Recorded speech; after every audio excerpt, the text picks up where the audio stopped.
E seria importante também a gente falar mais sobre esse filme que tem o lançamento sexta-feira, né? Reforçando sexta agora, lançamento oficial do filme do Lauriberto Reis, chama Isso. Lauri o filme. É a primeira exibição pública que vai ter dele, né? É a primeira exibição pública. Depois a gente estava até falando com o Beto aqui que a gente tá com os arquivos, né? Possivelmente a gente pode transmitir algum dia aqui no Cordilheira, fazer mais eventos também presenciais para divulgar mais o filme, né? Mas vamos focar um pouquinho mais, focalizar nesse daí, que eu acho que é o último trabalho que vocês têm também, né? E sobre o Lauri, né? Você falou que vivenciou com ele, né? Cresceu com ele quando era criança. Como é que foi esse contato com ele? Crescendo assim no esporte, né? Ele tinha o time da Baixada dele lá, eu tinha o meu time da Baixada aqui, então tinha campeonatos que a gente se encontrava, né? Aí o Lauri, ele tinha um grupo também, quando ele foi fazer o cursinho no CASO, né? Ele tinha um grupo que estudava na Associação dos Alfaiates de São Carlos. Bertinho, uma figura que acolhia muito essa juventude, entendeu, para a associação, né? Então reservava uma sala, tinha uma biblioteca grande lá Hoje não tem mais nada, hoje é uma igreja evangélica, né? Aonde que ficava isso? Fica em frente à piscina municipal. Na Rua Ali, Jesuíno de perto do Arruda, Mercadão ali. perto do Mercadão, na Rua Jesuíno de Arruda ali, entendeu? Ficar em frente à piscina. Era um clube famosíssimo, era um clube dos alfaiates, né? E um quarteirão para cima tinha um outro clube, que era o Instituto Cultural Ítalo-Brasileiro, o ICIB, Sim. né? Então, e o pai do Lauri era diretor do ICIB, que organizava os campeonatos de futebol de salão lá no ICIB, que chamava todas as galeras dos diferentes bairros. Na Vila Prada descia um pessoal para jogar, entendeu? Organizava campeonato, Baixada aqui da Riachuelo também descia o pessoal, Baixada da piscina municipal. Então, o maior absurdo que eu vi na minha vida foi um dia que eu cheguei aqui em São Carlos, passei em frente à piscina municipal, tirei uma fotografia de lá, o que eu vi na piscina municipal? A piscina era uma piscina pública, onde a minha juventude, a minha infância, entendeu? As pessoas todas conviviam lá. Era rico, era pobre, era, sabe, o que fosse. Né? Todo mundo tem uma história para contar da piscina municipal. Hoje virou um estacionamento de carro. Sim, o que mais tem aqui no centro da cidade. Aterraram a piscina e virou um estacionamento. Pô, até fotografei isso, entendeu? Achei um absurdo, né? Uma mudança desse tipo, né? Quer dizer, visualmente eu não sei as razões, entendeu? Mas chocou, né? Onde você, porra, era um polo de aglutinação da juventude, todo mundo aprendendo a nadar, tinha exame médico, tudo de graça, pô, sabe? Uma taxa mínima, né? Todo mundo tinha acesso, né? Então, ou seja, eu convivi muito com o Lauri nesses momentos, né? No esporte, no futebol. Aí depois eu fui aqui para uma prática mais esportiva, entendeu? Quando ele foi mais para a intelectualidade, que ele estava já fazendo cursinho, né? Para entrar na engenharia, tinha o grupo dele de estudos, né? E aí ele não entrou na engenharia aqui, entrou em São Paulo. E eu saí de São Carlos, entendeu? Para fazer agronomia em Piracicaba, né? Então, ou seja, e a formação política foi, tanto dele quanto minha, foi se dando em situações diferentes. Mas nós estudamos no mesmo colégio na mesma época, no Colégio Diocesano. E o Colégio Diocesano, na época, tinha um jornal chamado O Diocesano. Isso. Né, onde ele escrevia muito no jornal, escrevia crônicas, entendeu? Escrevia poemas, poesias e tal. Então, a gente, para fazer o filme, nós recuperamos todo esse material, sabe? Então, por quê? Porque a gente queria mostrar que numa fase da vida dele, né, ele era um jovem, entendeu? Que tinha sentimentos, que tinha problemas, entendeu? Um jovem como qualquer outro, entendeu? Que vivia na cidade, só que já um cara assim que diferenciava do grupo dele de vivência social aqui em São Carlos, sabe? Através da leitura, da arte, da poesia, que isso é uma tradição de família, né? Do violão, né? Do violão, da música. Ele frequentou aqui o Conservatório Musical, aqui em São Carlos, que tinha um conservatório aqui. E eu peguei uma entrevista, né? O Lauri é meu cunhado, eu sou casado com a irmã dele, né? Com a Regina. E aí, de repente, eles me contaram uma história de que o Lauri começou a iniciação musical dele quando a mãe levou para o conservatório. Chegou lá, tinha várias opções. Tinha o violão, tinha o piano, tinha bateria, tinha várias coisas assim, entendeu? Sim. Rapaz, ele escolheu o violino. Ele foi aprender música tocando violino, né? E a minha mulher conta que ele andava com o violino, era um violino antigo, bonito. A gente até tentou localizar o violino para colocar no filme, mas eu não conseguimos encontrar, né? E ele começou a tocar violino. Aí depois Chegou um certo momento, ele se cansou do violino, ele foi pro violão. E aí que ele foi ter aula com o Diógenes. com Diógenes, Grande né? Diógenes. Para aprender violão. Então, assim, enquanto ele estava, sabe, nessa reflexão política tal, tá? Eu estava no esporte, lá no Colégio Diocesano, jogando futebol de salão, jogando, né, várias coisas, entendeu? Mas a gente sempre se cruzava, né? Aí depois, quando eu comecei a namorar a Regina, né, aí as relações ficaram um pouco mais fortes, mas assim, não muito intensas. Porque ele já estava num patamar de política lá em São Paulo e vinha visitar a família. Temporariamente a gente se encontrava, conversava, tal, mas não foi uma relação de convivência diária, né? Convivência diária, não foi, né? Foi coisas assim eventuais. E depois, quando eu fui fazer o filme, eu comecei a pesquisar aqui em São Carlos, né? Esse grupo do Laurí, né? Como as pessoas viam o Laurí, como é que era essa relação toda dele com as pessoas, né? E aí tinha um personagem aqui em São Carlos que já morreu, chamado Celinho Dibo.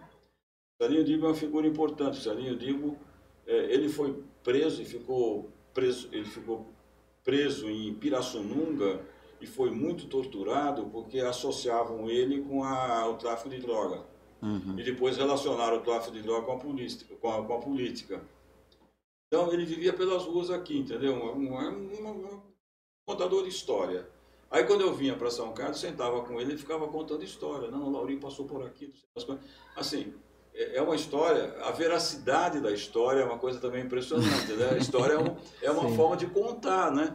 Assim, você não tem uma verdade histórica, cada um tinha uma história para contar, né? Principalmente depois da morte do Laurí, entendeu? Que aí todo mundo o conhecia, né? Até agora, chegava bilhete para mim de um presidente aqui do CAASO, entendeu? Falou, eu estava num encontro com o Laurí em Ribeirão Preto, aí ele pediu uma carona para deixar em São Carlos, aí eu vim para São Carlos. Aí eu peguei o telefone, eu recebi esse bilhete, peguei o telefone e consegui localizá-lo, entendeu? E foi assim, ele me contou a história, né? Ele me contou. Então essas questões que você vai te ampliando o horizonte, né? Porque não era relação direta, mas o filme foi construído a partir das relações que todos os amigos do Laurí tiveram com ele em diferentes momentos da vida dele, da vida dele, Laurí, né? Então isso daí te dá uma ideia do todo, né? Perfeito. Agora a família também sofreu muito, né? Porque a repressão política não só recaía sobre a busca dele, também achando que a família sabia. Então, aí de repente passava uma notícia por aqui. O Laurí passou aqui preso pela OBAN e o carcereiro da cadeia aqui de Ibaté, onde ele ficou lá 3 dias, entendeu? Reconheceu e avisou uma tia do Laurí. Aí, a tia do Laurí chegava para mim, vamos lá em Ibaté para verificar. Então a gente ia em Ibaté. E não batia nada, eram histórias fantasiosas que criavam em torno disso, né? E tem várias histórias nesse sentido, né? Que a família acha que foi um privilégio ele conseguir ser enterrado aqui em São Carlos, né? Porque tem outros casos, entendeu, de gravidades também, né? Que as pessoas desapareceram, ninguém simplesmente desapareceram. A ditadura, sabe, enterrou essas pessoas, sei lá onde, né? Mas e o caso do Laurí não, ele foi enterrado aqui em São Carlos, né? Então, essa história mexeu muito com a família, né? Porque ele foi um dos organizadores do Congresso de Ibiúna, né? E quando o Congresso estava sendo realizado, um delegado de polícia saiu do Teatro Municipal daqui de São Carlos, né? E foi para a delegacia, porque os estudantes aqui estavam querendo fazer uma passeata, né? Para soltar os presos políticos do Congresso de Ibiúna. Não é que o cara sai do Teatro Municipal em direção à delegacia, que era lá na entrada da cidade, perto do Lago Santa Cruz, mais ou menos por ali naquela região. Ali perto da UFSCar também, não era? Não, era para cá. Isso daí é mais recente, que mudou para cá, mas era do outro lado da cidade. Tá, onde tem um fórum ali. Sim.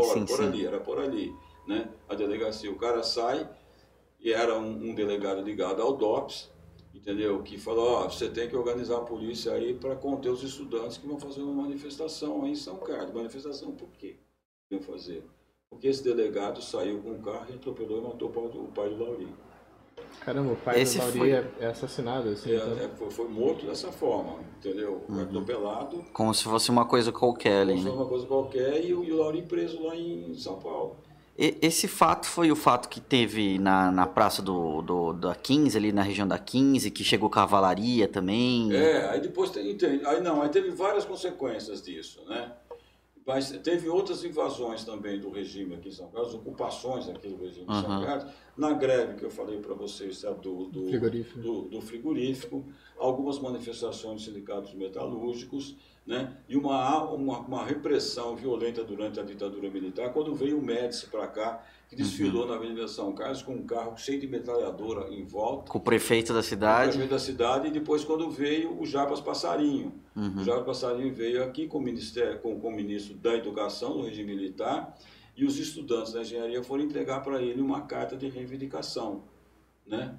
O Diomedes Cesário da Silva, que foi presidente do CASO durante esse período, foi entregar a carta.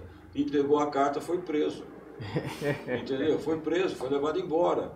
No dia seguinte veio toda a tropa de Pirassununga aqui para ocupar a cidade, entendeu? 2 dias ocupando a cidade.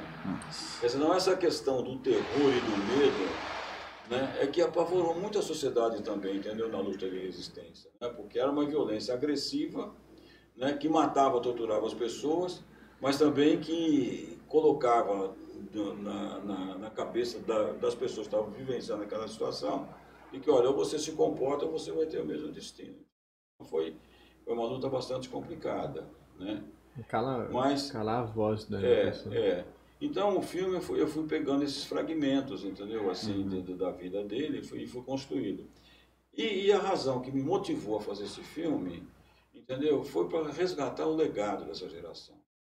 O legado, através da luta e da vida dele.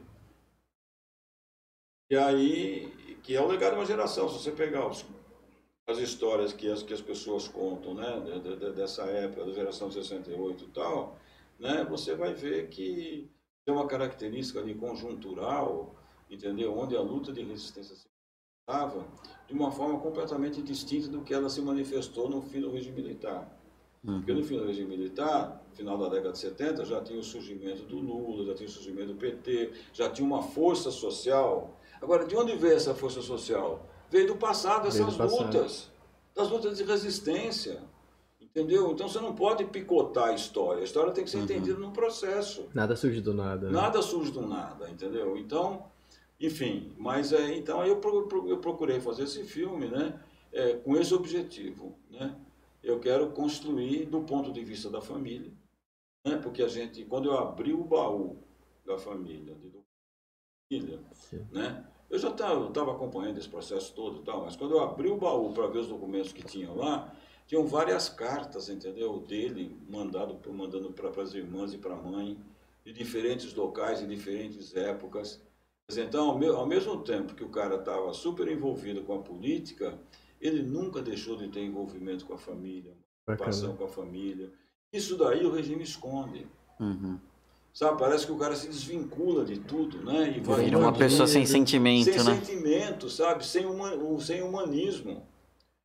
Né? Então, eu acho que essa questão eu acho importante. Sabe? Isso aí me motivou muito a fazer. Então, a gente fez um filme baseado nessas cartas, nos momentos diferentes que as cartas chegavam, né? E também baseado nessa história, trajetória de vida. A trilha sonora do filme são 2 músicas do Lauri. Entendeu? Porque ele produziu, né? Uma é sobre São Carlos, que tem até a praça aqui, Dona Marta, né? Que tem um monumento lá, que tem uma letra da música chamada Torrão, que ele conta nessa letra, e está na trilha sonora do filme, né? O tempo que ele morou em São Carlos, como ele viu o mundo a partir depois, quando ele foi embora, como é que ele passou a ver o mundo. Nossa, entendeu? Muito interessante. Bem interessante. E uma outra música chamada Modinha também, que essa foi uma história super interessante, que a gente, de repente a Regina, minha mulher, né, estava pesquisando na internet, de repente encontrou uma psicóloga, que é um livro, o parceiro desse livro, a pesquisa feita para fazer esse livro, né, citava o Lauri. Que história é essa? Eu vou atrás. E aí nós fomos atrás, entendeu? Para localizar essa pessoa. Aí localizamos a pessoa, e ela falou que ela não conheceu o Lauri, não foi amiga do Lauri, mas quem conheceu o Lauri, morou no CRUSP com ele e tocava, era músico também, foi o marido dela, que já estava morto, mas ele tinha o hábito, entendeu, de juntar toda a família, a mulher e o filho, né, para cantar a música modinha, isso é que foi feita pelo Lauri. Caramba. Então o filho construiu uma melodia no violão e mandou pra gente isso, né? Então a gente mandou um músico depois lá do Rio de Janeiro, entendeu, trabalhar essa música dele e se tornou também uma outra música da trilha sonora do filme. Que processo maravilhoso. Então, nesse processo a gente vai aprendendo, né? Você vai entrando em contato com as pessoas, você vai aprendendo a história do país, cara. A partir da vivência dessas pessoas, entendeu? Então, por isso que eu acho que o filme foi super importante para a minha vida, para a minha formação, né? Como também eu acho que vai ser importante para essa juventude acadêmica que está trabalhando para rever a história. Por isso eu recomendo que sexta-feira, à tarde, a partir das 7 horas da noite, estejam todos lá para a gente ver o lançamento do filme Lauri.